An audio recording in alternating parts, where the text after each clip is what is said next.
Good morning বন্ধুরা, সবাই কেমন আছো? আমি জানি আমার বন্ধুরা সবাই ভালো আছে। বন্ধুরা, আমরাও সবাই ভালো আছি। তো এখন থেকে ভিডিওটা শুরু করলাম, স্কিপ না করে পুরো ভিডিওটা দেখো, আশা করি তোমাদের খুব ভালো লাগবে। আর হ্যাঁ, আমার সকল বন্ধুদের জানাই শুভ জামাই ষষ্ঠী।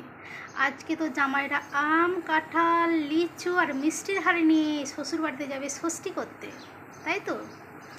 আর কি বলবো, কালকে এত গরম, একটুকুনো সারা রাতে ঘুমাতে পারি না, একটুকুনো না। মনে হয় এই কাঁঠাল পাকানোর জন্যই, বুঝেছো? কালকে কাঁঠাল না পাকলে তাহলে আজকে জামাইরা কী করে কাঁঠাল নিয়ে শ্বশুরবাড়ি যাবে ষষ্ঠী করতে? ওই জন্যই বোধহয় কালকে এত গরম ছিল, একদিনের গরমেতেই কাঁঠাল পাকিয়ে দিয়েছে, বুঝেছো?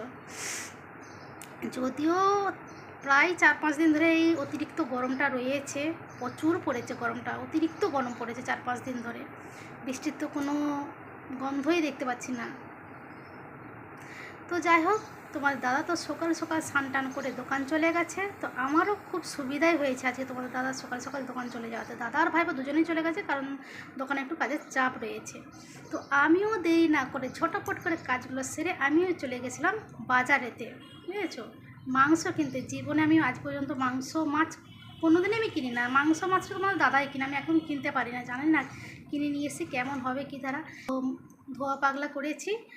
তো চলো আর দেরি না করে ঝটাপট করে স্নানটা করে আরও কিছু কাজ সেরে নিই, তারপর তোমার সঙ্গে আবার আসছি কথা বলতে। স্নান করতে তবে একটু শান্তি হলো। তো দেখো, আজকে আমি শাড়ি পরেছি, কেমন লাগছে আমাকে? স্নান করলাম, ঠাকুর দিলাম, খেলাম। কি খেয়েছি বলো তো? জল বিস্কুট খেয়েছি। তো চলো এখন আর বেশি বকবক করবো না, উঠে বেটে রান্নার জোগাড়টা করে নিই। তো দেখো বন্ধুরা, আমি কুটাবাটা করে রান্না বসিয়ে দিয়েছি। তো চলো আমি রান্নাটা করে নিই। রান্না তো হয়ে গেছে, এটা কটা বাসন রয়েছে, ধুয়ে নিই।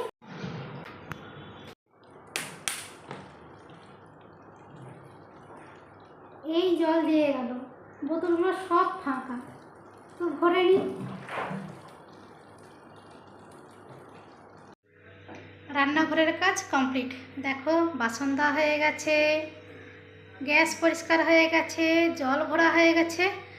তো এবারে ঘরে যাব। বাবারে বাবা, কি গরম! একটু ফ্যানের তলায় বসি। প্রচুর গরম গো, প্রচুর গরম।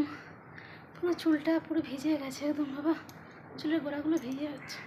এই অতিরিক্ত গরমের জন্য কি বলো তো, চুলের গোড়া হালকা হয়ে যাচ্ছে, দিয়ে এত চুল পড়ছে মানে বলার মতন নয়।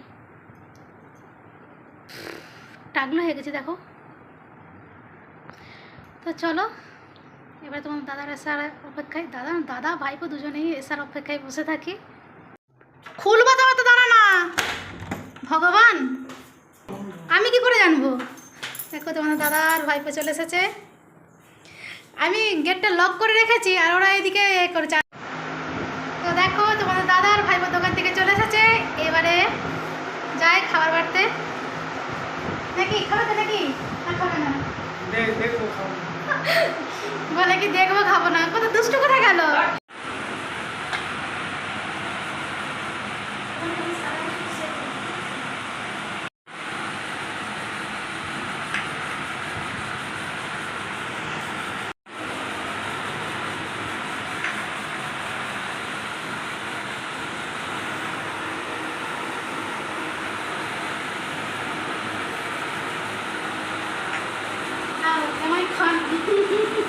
কত বাবরে বাবা, কত কিছু পদ।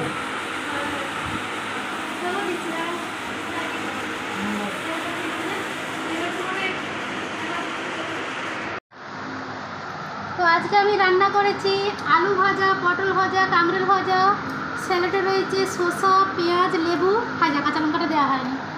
আর এখানে রয়েছে মটন কষা, দই মিষ্টি, চাটনি, পাঁপড় আর আম। তো ওদেরকে দিয়ে আমিও বসে গেছি খেতে। আমি কেন আর বাকি থাকি, তাই না? তো চলো বন্ধুরা, এখানে আমি ভিডিওটা শেষ করব। আমার ভিডিওটা যদি তোমাদের ভালো লেগে থাকে, লাইক কমেন্ট শেয়ার করো। আর বন্ধুরা সবাই ভালো থেকো, সুস্থ থেকো, আর এইভাবে এই বৌদির পাশে থেকো। তো আজকের মতো রাখি, টাটা।